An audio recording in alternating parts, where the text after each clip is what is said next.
In Indian illegally occupied Jammu and Kashmir, political analysts and experts have said the recent attack on Indian troops in the Indian state of Chhattisgarh has further belied the New Delhi's claim that ongoing freedom movement in the occupied territory is foreign-sponsored.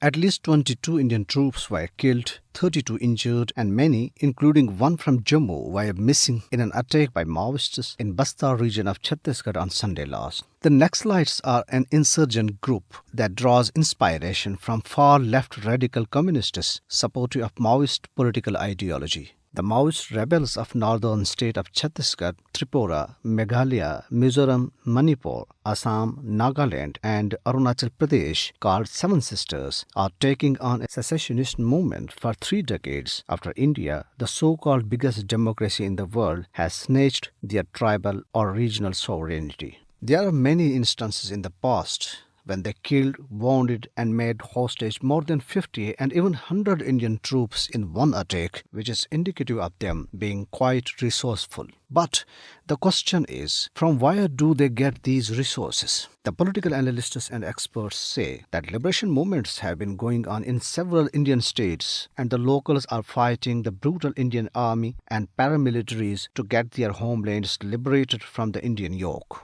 They questioned that if, as per India's claim, the Kashmir freedom movement is foreign-sponsored, then who is sponsoring the freedom movement in said northern states apart from Punjab?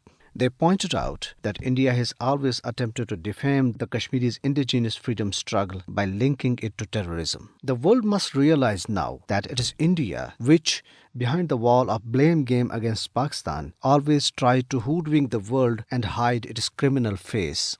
It's rather India herself which is the sole cause of what is going on in Jammu and Kashmir and northern states. Rebellion, resistance and ultimately the balkanization is destined to a country which, under the cover of democracy and false narratives, is actually a religious fascist state. How is it possible for a country like Pakistan, itself going through the crisis and Indian-sponsored terrorism for last 2 decades, can make Kashmiris living under huge military siege and communication blockade to be steadfast and motivated for more than 7 decades? Isn't it a joke?